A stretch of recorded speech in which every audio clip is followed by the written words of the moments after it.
Yes, welcome once again, everybody. Just a reminder that today's session is being recorded. We will plan on sharing this with all participants at the conclusion of today's webinar. So today we're here to celebrate WAVES. We're promoting WAVES and its impact on empowering women in our industry. We hope to inspire and educate you all, share our experience through our leadership insights and our shared experiences. And we have some amazing panelists here today to help me share some of the great things that we're doing in the industry. So I'm going to kick off with some introductions. Firstly, I want to introduce myself. I'm Wendy. I'm the COO here at SPASA. It's great to be facilitating today's webinar, and I'm joined from my team by Bree Bensley, who is our marketing manager, and by Ursula Gleeson, who is our New South Wales, ACT and Queensland region manager for membership. So in addition, we have some of the alumni from our industry joining us today, starting with Gemma Smart. Gemma is a regional franchisor at Jim's Pool Care. She and her husband she works with her husband primarily in an administrative capacity and sometimes on the tools. She is a registered certifier for pool safety inspector. She's a national coordinator for Jim's Pool Care and is also on the national conference leadership team.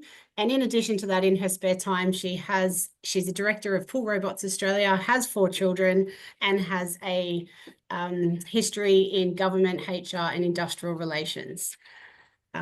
So welcome and thank you, Gemma.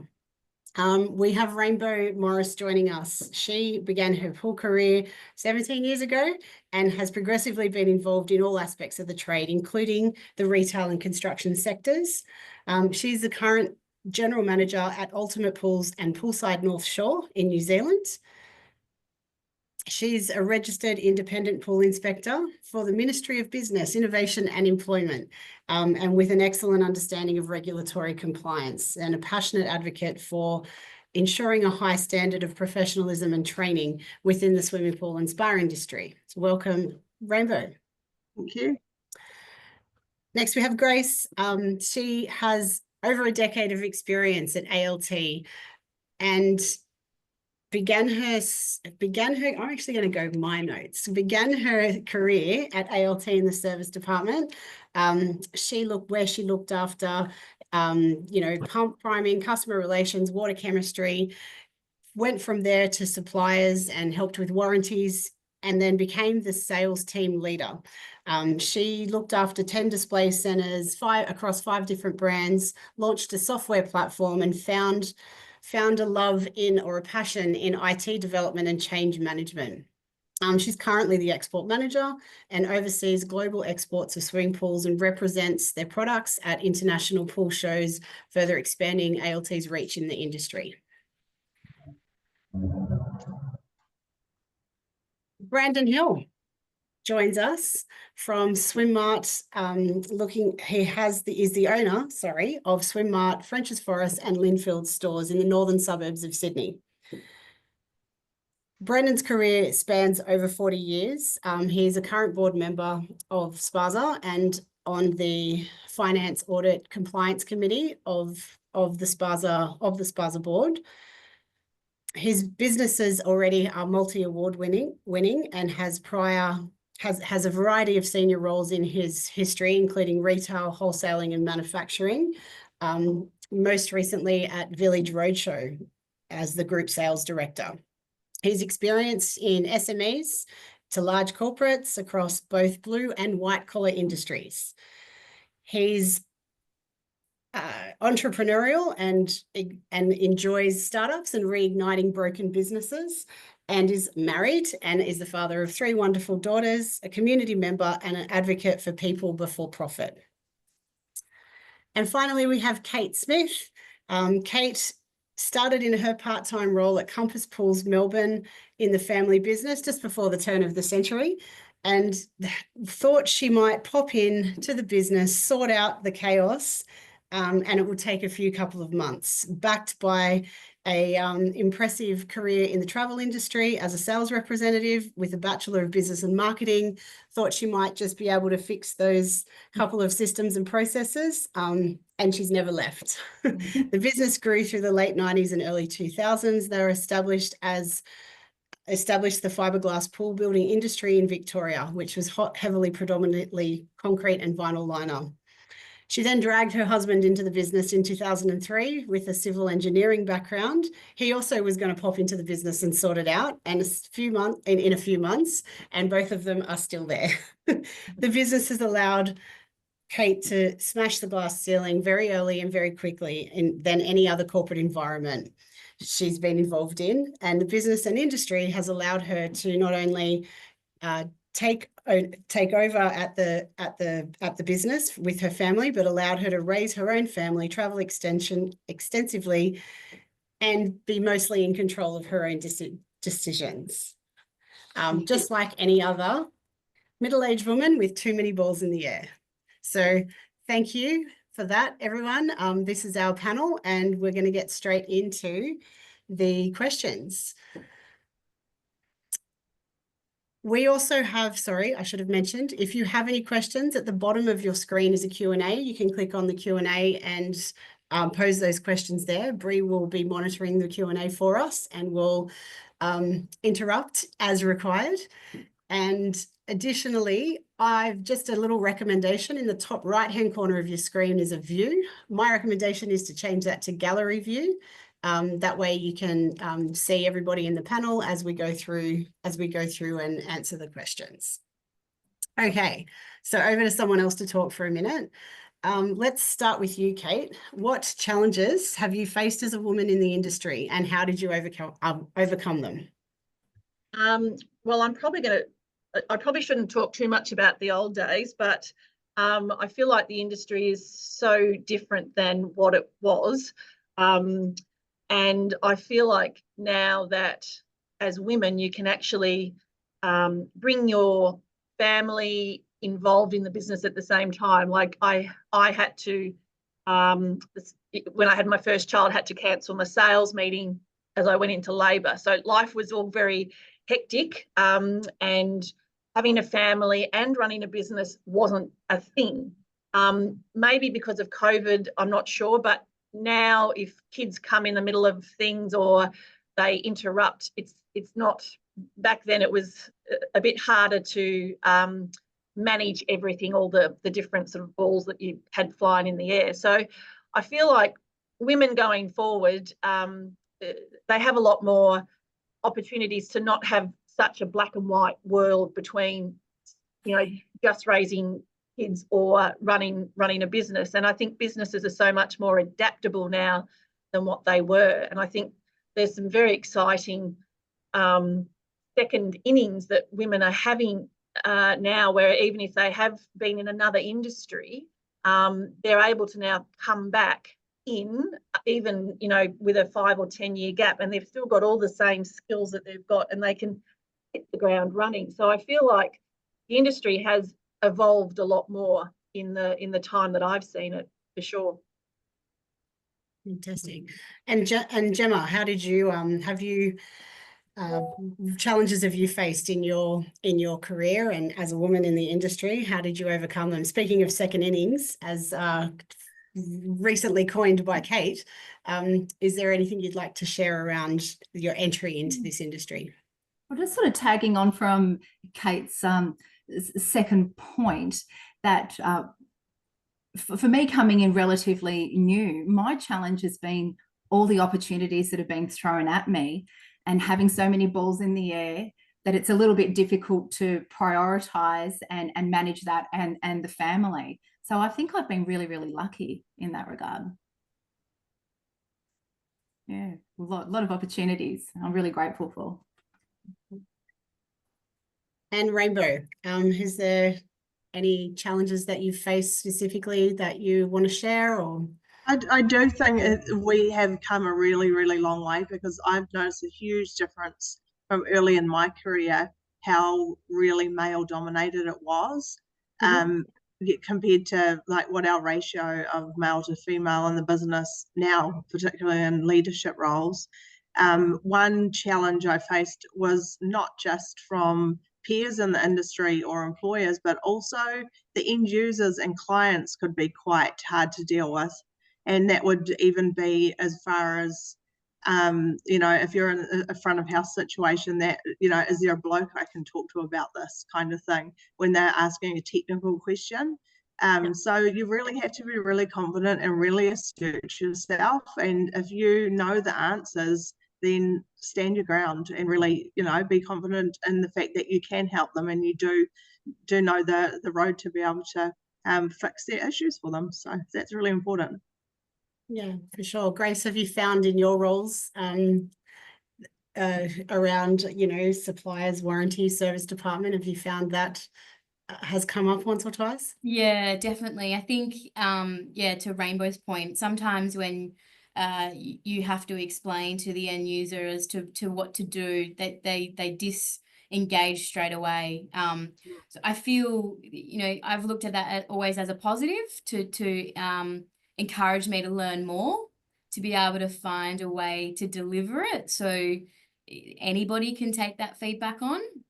But I do also think that, most of the time, if you are an end user, it's actually the wife ringing on behalf of the husband. Mhm. And so you almost naturally learn to explain to them how equipment works, which then, I think that is only getting easier and easier as more people are ringing. So, but behind the scenes, it's still, because of it being a male-dominated industry, it's the men that's helping you understand how things work and also encourage us to learn more. So I've always found that it's been pushed in a different way, but it's always, I feel like it's definitely getting a lot easier.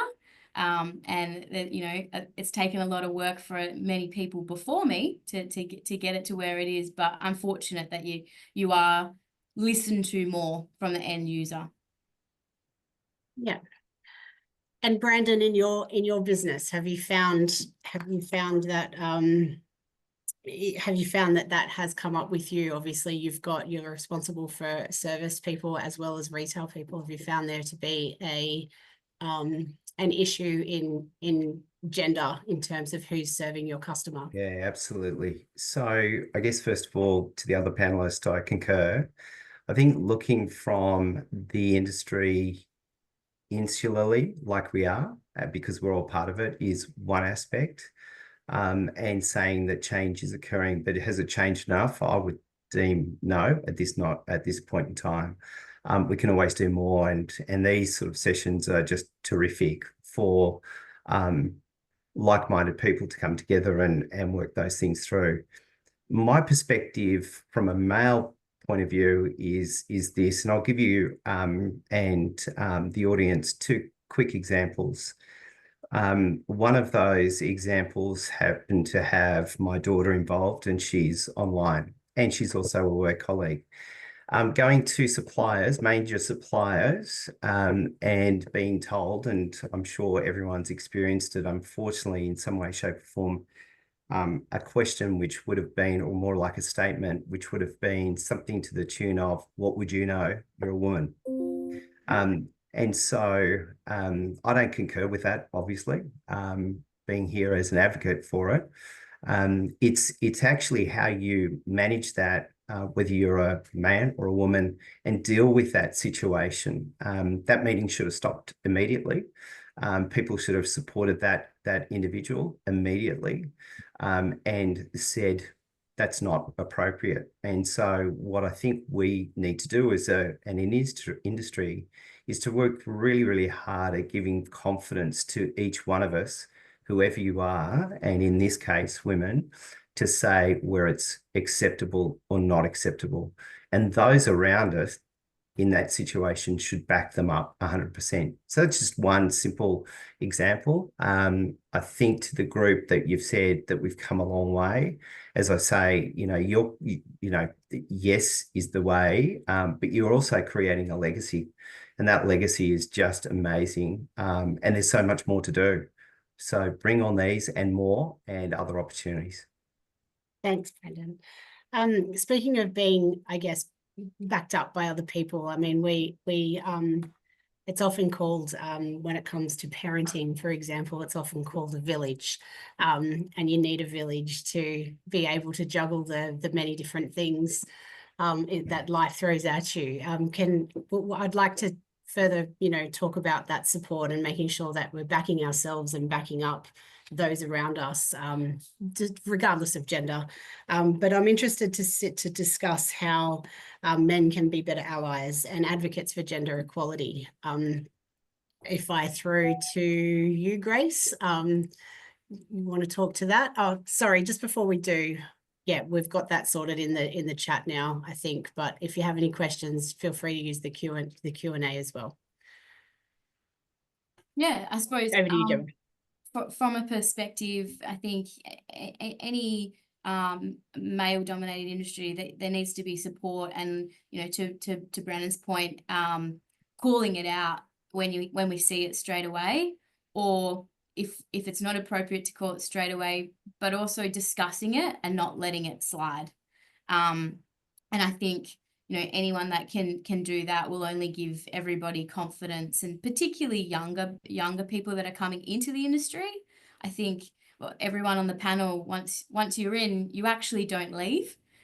So we should be encouraging people that this is a great industry to stay in, and we won't tolerate it as well. So I think if there's always men in the room, so if they can speak up a little bit more, that will only give us the courage to do so too.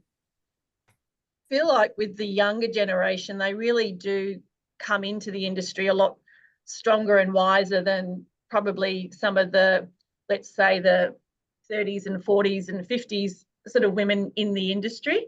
And one of the things I feel is, the industry is made up of a lot of small businesses, a lot of husband and wives, and in my experience, the women are basically running the business behind the scenes. They're managing the cash flow, the customers, the permits, the children, the parents-in-law, like they're just doing everything. And the men are obviously, and this is very generalized too, I must say, because that's not always the case. But when I come across the industry, it's mostly the guys that I'm talking to, because their partners in life and in the business are still sort of doing the doing. So they're going on the golf days, and we're not getting to a lot of the real women that are part of it, other than maybe the awards night.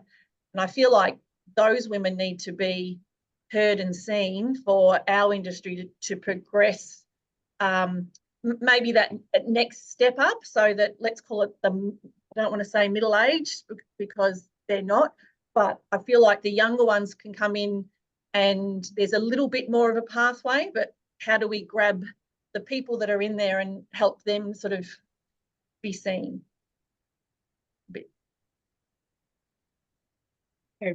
Hi, everybody. Lee has just popped up on the chat. If Lee recalls correctly, the first 5 National Retail Person of the Year were all female. Awesome. Yeah, our awards are it is interesting. The reflection of the professionals in our industry does not show any gender bias at all in certain roles, in certain categories within our industry. And I think we're absolutely coming in strong. I love how you said that, next generation. They absolutely are. They're coming in strong, and they're coming in wise, and they're coming in to our industry with no apologies at all. And it's really refreshing to see. And I know we haven't always been like that, but it's definitely a strong wave coming through, coming at us. Rainbow, what have you experienced, I suppose, in terms of, well, I know you've experienced a lot of support in your role and in your career progression. Would you be happy to share that? Yeah, so the environments that I have found have been really supportive. It's when you've got the support of males in management around you, and so they're giving opportunity for engagement and input a lot. And so if you're in those kind of forums or settings where you know, you might find that one of the females is not getting a chance to say a piece or not being given the opportunities for training. It's really making sure they're included and let them get involved, and especially at a strategic level or a development level where they're going to engage with other companies and learn from the industry leaders themselves. So really, if I could ask anything of the males that are out there in those kind of roles, it's give opportunity for input and engagement, and really and promotion too where it's due. Yeah. And Brendan, I think you've always, in our discussions anyway, you've always talked about, you know, best person, right person for the right role. Yeah, absolutely. Yeah, that's the first thing, is it's always going to be the right person. You don't look at somebody's gender, you don't look at somebody's age, you don't look at somebody's color, you look at the best person that fits within the business. And we do a lot of work in terms of our interview styles, whether you're coming out of university or you're 30 or 50 or whatever your age is and whatever your background. And I think it's really important about interviewing each way. So you're meshing together the cultural values and the instilled sort of piece that each person can bring. The interviewer represents the company and the interviewee represents themselves. And at the end of the day, it's about who can work best together. I think one of the panelists had talked about sort of giving the opportunity, I think it was Rainbow, where standing side by side. So what can men do in support of this is, I'll give you just a simple example. Coming into one of our stores, one of our young females were serving a customer. The customer was a gentleman by sort of the age bracket of 65 plus. Most of our customers on the Northern Beaches were of that ilk, if you will. And immediately the eyes went from here to me. And so what we had was a technique which we came to an appropriate sort of stance. And then I looked at the customer, looked back at the person who was there, who was much better equipped to answer the question. I would say that person's looking after you, and I'd leave the room. And that's having each other's back. It's making sure that you support each other all the way through and have that in a respectful way. And if I can just mention two different businesses that I worked with, one was Burleigh and one was Village Roadshow. And in Burleigh, we had this wonderful sort of play of 80 to 90% women versus a smaller portion of men, and predominantly men in Village Roadshow. And both of meetings would take an hour, but men would go, yep, this is what we're doing. And female would love to understand all the impacts, social, economic, and so on and so forth. The beauty of this is bringing women together, but it's also the opportunity to work together hand in hand, as you say, the question, which is how do you ally? It's about the mutual respect. For sure. Gemma, do you have any other examples? And you might have come across either conscious or unconscious bias in your either in your previous role or in the current role in the industry. Well, sometimes when I get phone calls, because I answer the phone, people sort of think I'm the receptionist, and I have no understanding of the concept, or they'd like to speak to somebody else that can give them that technical information. Just following on what Rainbow and Kate and everyone has said too, it is being able to be confident and just let them know, actually, I'm the person that can do that for you. And I know this and I know that, and you start asking questions. And once I think too that you let your personality come through and you're confident in the way that you're selling your knowledge, they come on board with you as well. And I also get lots of great feedback from customers who didn't think I could potentially do it, but then write back and say, oh, you did a great job. I'm really, really appreciative of your knowledge, your expertise, and how much you cared and passionate you were. So I think it's part of us presenting ourselves as that knowledge expert as well. Yeah, we've had a comment in the chat, which everyone can read, from Donna, that talks to the challenges back in the early 2000s that women faced in our industry, which haven't completely gone. But I think I'd love to hear about what initiatives or changes do we think as a panel that has had a positive impact in the women in the sector, similar to what Donna is referring to here? What has been the catalyst of change? Anyway, Grace, you want to? Yeah. Well, I think probably maybe the biggest thing for me, only a short time in the industry compared to most, but I think it's women supporting women. And no matter what their lifestyle and whether they have a family or not, it's supporting each other to be able to excel and be able to, probably COVID maybe helped a little bit in terms of flexibility and trust. But it's also backing each other to say, no, we've got the best team, and regardless of roles or leadership positions, it's empowering anyone in any position to be able to speak up. And that's my experience. It's just making sure that you're looking out for each other. Most mums have run a marathon. I think I said that yesterday, before they even get to the office. So it's appreciating and understanding that everybody has other things on, and it's just giving a little bit of empathy, which we've all learnt along the way. I think the industry is a lot more educated too now than what it was. So there's a lot more training, and not necessarily from a female male point of view, but there's a lot more training in contracts, hydraulics, all this stuff that other industries back in the 90s, that was all fairly standard in the more professional industries. And I feel like as the industry has evolved and more educated people come in, and there's more in-house type training, that collectively we're all becoming, let's say, more well-rounded. So then you are able to have these improvements across all genders as everyone matures, and allows then for the younger ones to see the industry as a full industry and a worthwhile industry stepping into.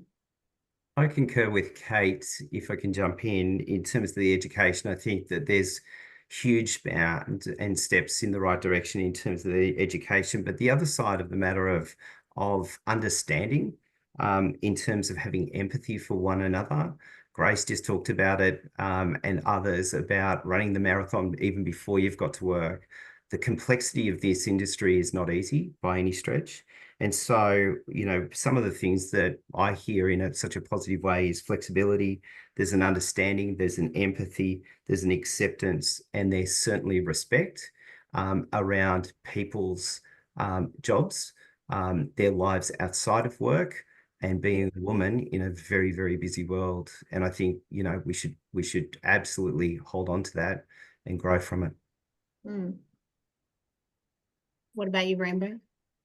I think with the evolution of the industry, just seeing more women in leadership roles has had just an amazing ripple effect too. And those women are then going on to hire more women, give more opportunities, and really acting as fantastic mentors as well. So that's where a forum like Waves has just come along at the right time to just lift that even further. Yeah. Great. Sorry. Don't have. I was just having a look at the comment there from Lee, her same experience. Lee, by the way, is one of the trainers at IRL, and her experience is vast and significant, and it made me laugh a little bit when she had a comment there about her husband telling her, because I can actually picture her husband saying to the customer that she's the right person to speak to. Please don't ask me your questions. So the continuing need for more and more for a progressive, more inclusive behaviours. We've talked about supporting each other, having managers and men in the industry supporting each other, and even educating our consumers to a degree on the changing landscape, I suppose, of the industry, and who's going to be the one that's the subject matter expert. Probably the one that's asked if they can help you. Usually that seems to be how it goes in retail, but it's an interesting discussion in any case. So how do we strive to work collectively and to continue those positive gains? If we could share our thoughts on, from the panel, of how we can step into that even further.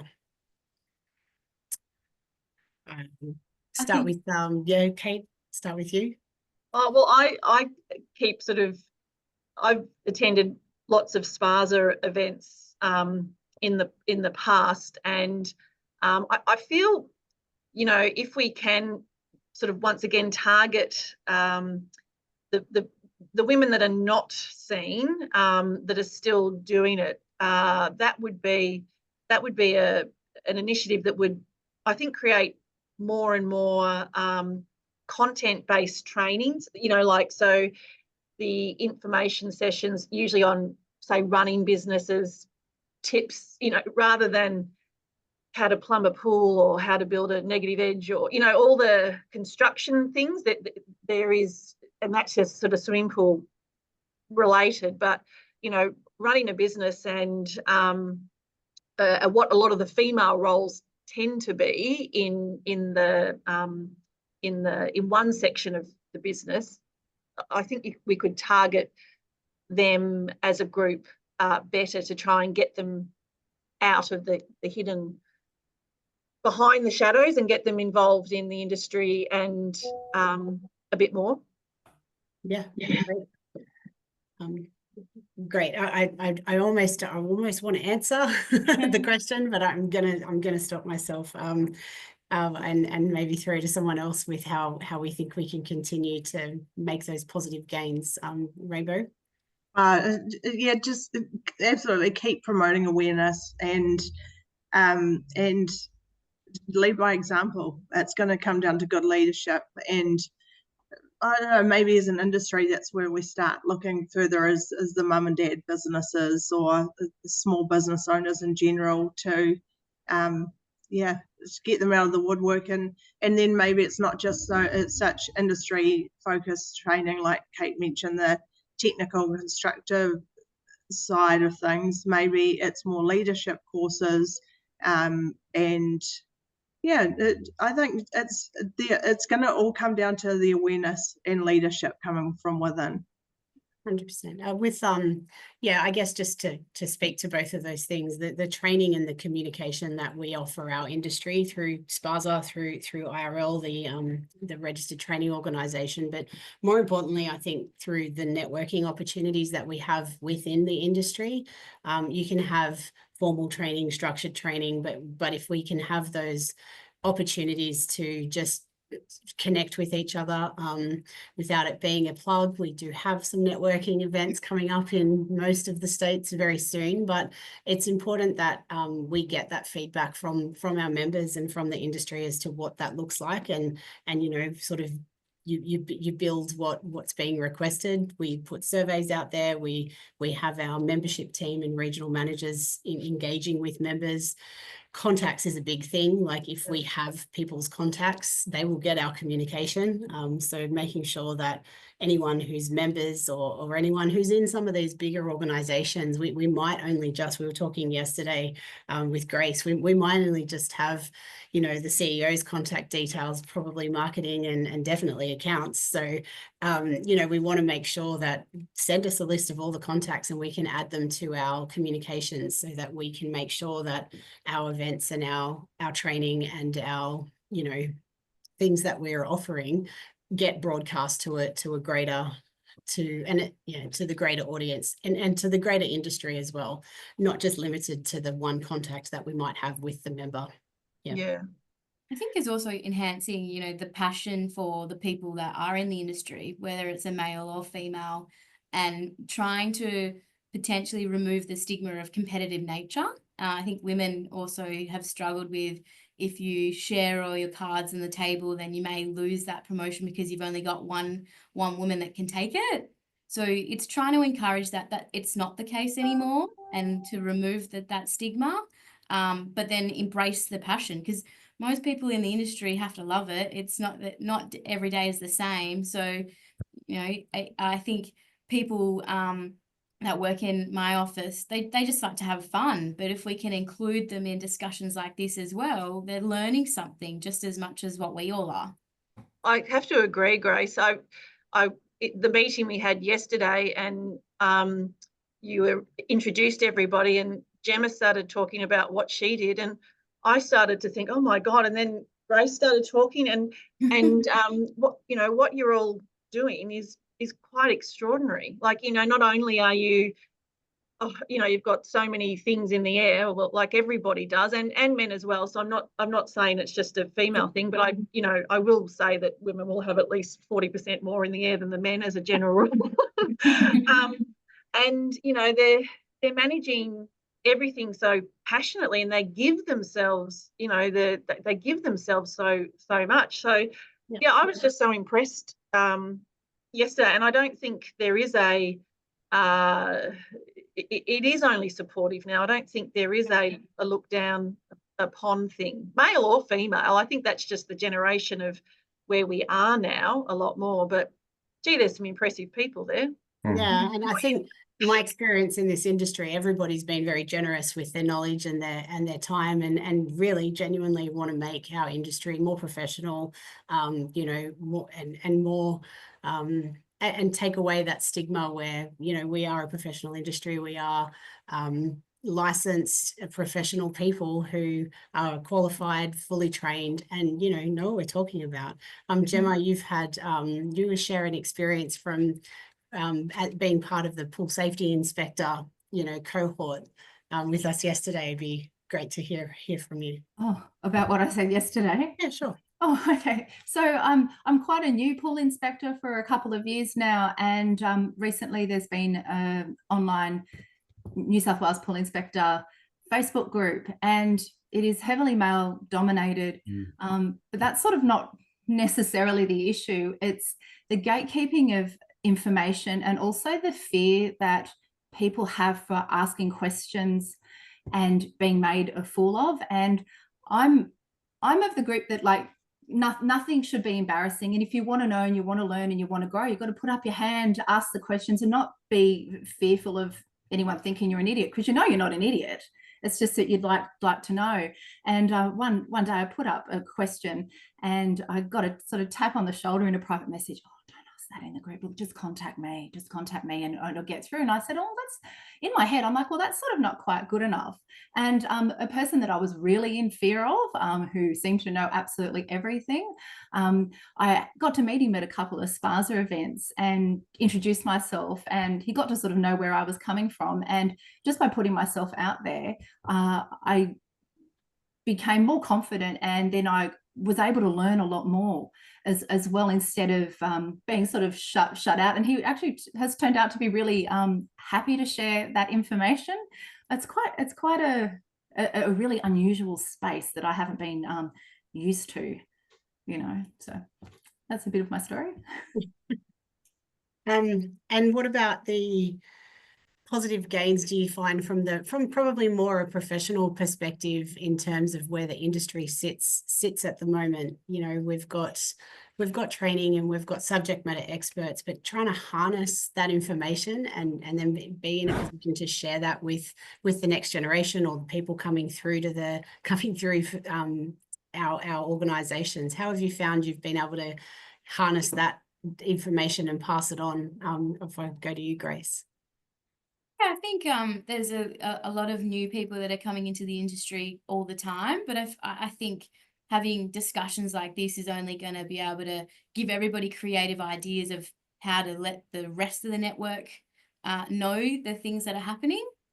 But it's not unusual for more networking to be encouraged in any industry now outside of a workplace. So I think if we can start to do that collectively as a team, most things are pretty relatable. I think depending on the role, someone would have gone through it before, something would have happened before, and you can the knowledge that you get, even just if you're talking to suppliers about equipment, and then you ask a question. So I think it's just enhancing that connectability, and the networking is what we all have to work on, which is what we want to all do. Great. One of the, I suppose, purposes of us coming together today is we speak about waves in SPASA. We have a great breakfast every second year at our Splash events, and we generally around International Women's Day, which this year is inconveniently on a Saturday, we try and make sure that we showcase waves through the industry. Our current initiative for waves is to put it back out there to the members. So it's great that we've been talking about, you know, what do the members want and what kind of topics could we be talking about, because our next step or next evolution, if you like, of waves, true to our theme today of empowering women, we want to bring out our members to, as an expression of interest, I suppose, to see if we can get people to join our Waves program in their regions. So we want to be able to put it out there to our members and to the people who are our members, but maybe not in our contacts, to see if they want to form a committee in the various different states, championed by, of course, everybody on this panel, and see if we can pull together an opportunity for more collaboration, more connection, you know, organising smaller kind of micro events led by the members. So I suppose that's something we'd like to encourage on the back of our webinar today. We're going to be putting that out to the network and to our members. It's definitely something where we feel that we want to make sure everybody, and particularly those in the background, are feeling heard and seen. And this is a way that we've thought might encourage another level of conversation. So I guess to be truly inclusive and to ensure that sense of belonging, has anyone, you know, what do we think? Do we think that that's something that we could get on board with? What about over across the ditch, Rainbow, in New Zealand? Yeah, absolutely. And it's, yeah, the perfect opportunity to become shining examples in the industry. And if there's opportunities to reach those people and provide mentorship, I think it's just fantastic. Okay, and Kate, you were talking about, you know, the very beginning of our conversation, we were talking about the people who have entered the industry. Do you think that we could take a good cross section of our industry and start to build everyone's confidence up? I think so. I think, you know, traditionally it's been like a Thursday afternoon networking in the afternoon, or a golf day, and like those sort of events are probably more male orientated, and you know, for me to get to them, I would have to do all sorts of things to, you know, cross town, and it's at dinner time and all that sort of stuff. Not to say that, you know, it should take priority, because it's not that often, but you know, as a female, and I'd much rather a bloody good breakfast one morning. You can get up early and go and, you know, catch up with people, and they can talk to you about, I don't know, try explain AI to me, or, you know, just things like that. That's more resonant with me, and I feel like the women that I meet in the industry they'd be more keener for that than that sort of thing. And so that might be a little bit more how we target the women a bit more than just the traditional ways that we have always done it, possibly. And what about you, Grace? Yeah, I think it's just what you probably, the way that I look at it, and in any event, if you're trying to do something like this, you've got to have commitment and accountability, and it has to be regular, because you can try something, but if you don't, you know, if you're not consistent, people aren't engaged, and that also gives opportunity. If people can't go for 1 month, then perhaps they can go to the next one. So you try and be as inclusive as you can, but you got to commit to it. If you can't commit to it, then there's no point. Ursula, you may as well say that on on here. Okay, as I'm the region manager for New South Wales and Queensland, and I get really excited by this stuff. So, I mean, I've just put something in the chat, and I'm sure I'm speaking for the other region managers, that we're out there wanting to help and be involved and try and expand the programs. So Beck, Dan, Simon, I've just dobbed you all in. I'm sure they're happy for it. I'm sure they are. And Susie from our team earlier commented too about not being gatekeepers of the knowledge, which I think just speaks to the you know, the collaboration piece that we've spoken about, and not being scared or afraid to share your knowledge, and not think that it's going to be, you know, taken away from you. I think you know, the more people that are the beneficiaries of your expertise are, you know, the better that everybody will become. And it's certainly our mission to increase that professionalism of the industry within SPASA, and continue to grow and develop the people within our industry, for us and for everybody, but also to, you know, keep everybody wanting to look to our industry and talk and think of us with, you know, with high regard across all the different types of categories. You know, everybody who's poolside adjacent, which is a new term that we've been talking about. It not just, you know, it's not just the builders, it's not just the suppliers, it's you know, everybody in and around that pool, inside the fence, outside the fence, and around the pool as well. So does anyone have any questions? I thought I should probably push that out there to the group.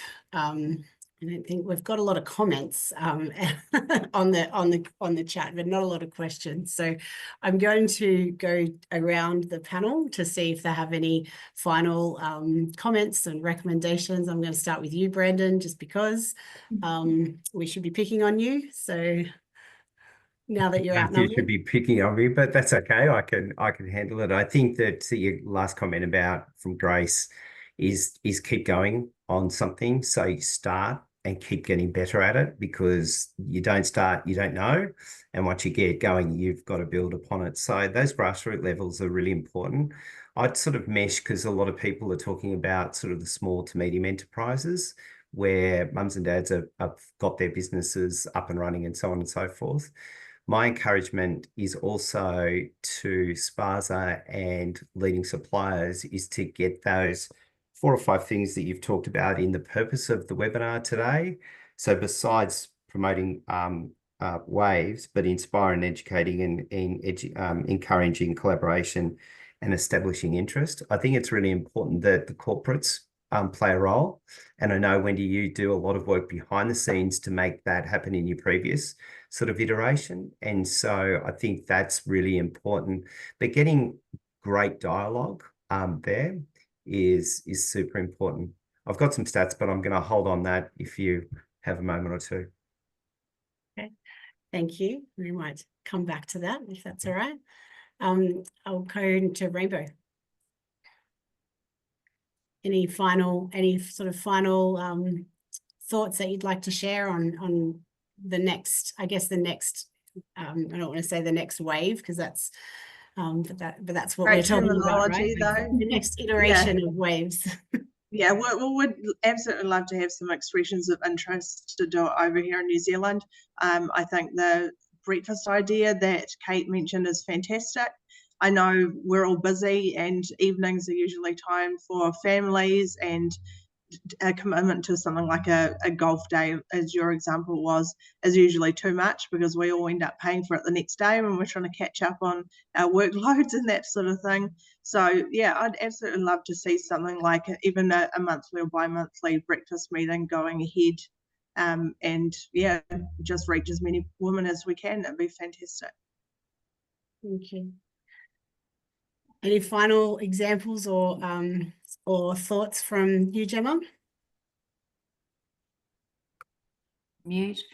I just think it's important for us women to identify the other women that we see within our circles and pull them in and invite them to participate.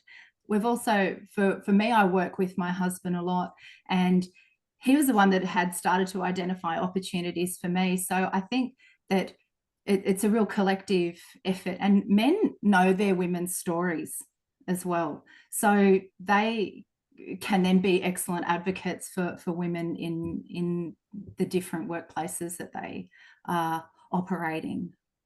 Yeah. The women I meet, you know, sometimes like at pool shows or awards night, they always start by saying, oh no, I only just do. And then they start listing their things. And I said, you're running the bloody business. And she said, oh, no, that's what my husband does. It's like, no, you're doing the whole lot here. And not only that, I bet you're doing everything else. And that's what I, you know, if we can progress, as I said, I don't think it's the younger ones based on my daughter and the young women that I meet. I think they'll be perfectly fine with their empowering. But yeah, just the women that are just they're in the trenches doing it all, and trying to bring them along, and not so much, not that they need help, but just to grab their experience and you know, help their lives and our lives as we all improve with everything.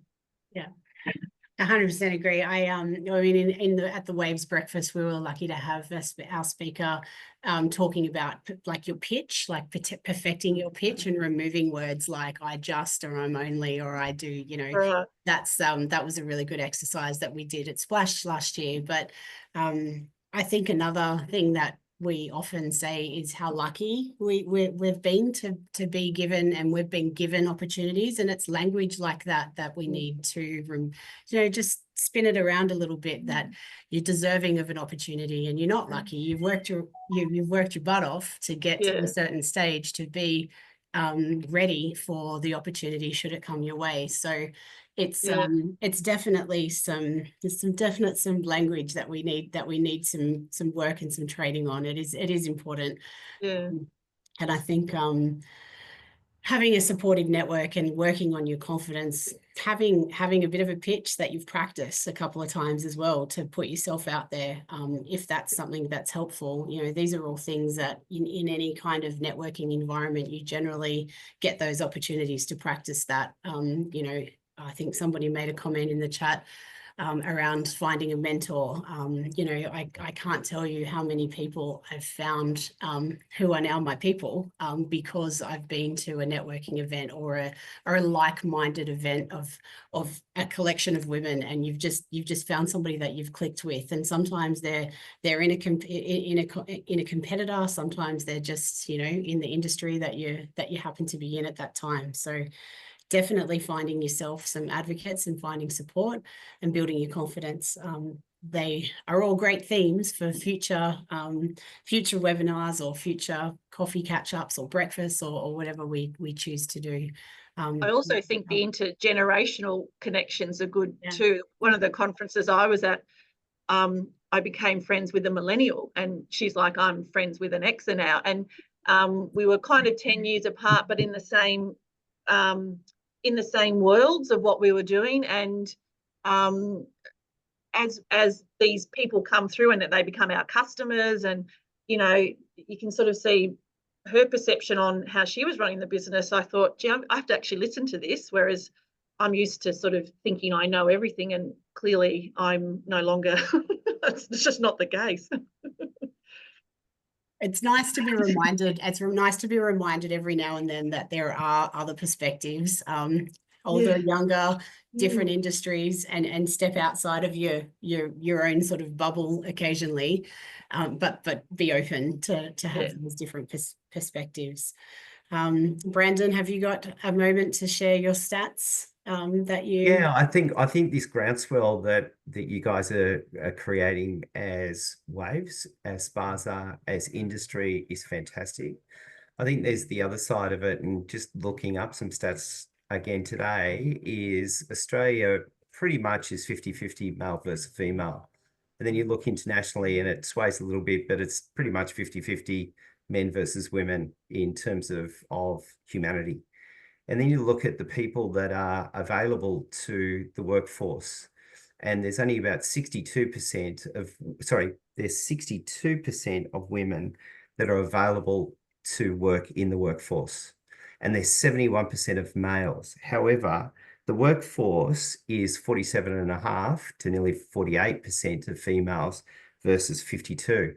So if you think about this, just from a confidence point of view, women bat way above their average in that space alone. And then you get to the next part, which is really, really important, and I'll be 2 seconds more. First and foremost, key leaders, 37% of all key leaders are now females. That's a great sort of play to be up to, but it's not enough. Then you look at CEOs, it drops down to 22%.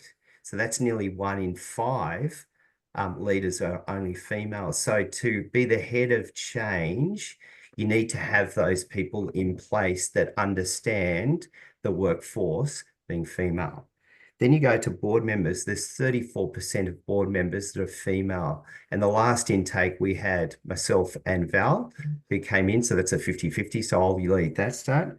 And then there's only 18% of board chairs that are female. And so I'll leave those stats with you because there's loads in it, except for this one. When you get old, like me, the number for every 100 women, there's only 81 men. And so we're going to be relying on each other, in particular females, into the future.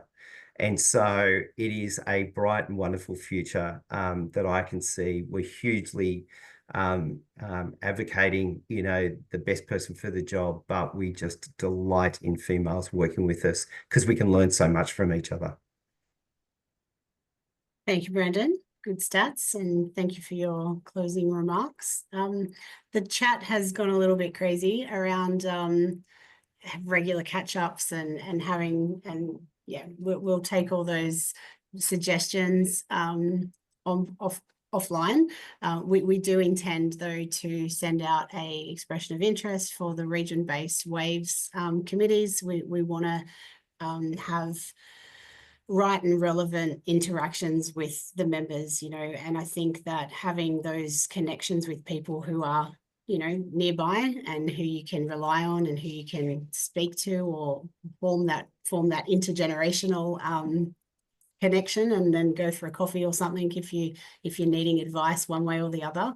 I think they're really important, and we definitely need to do a better job in our industry of celebrating and empowering women. And we intend at WAVES to you know, commence a different way of connecting. But we'll still do the breakfast at Splash, so don't worry about that.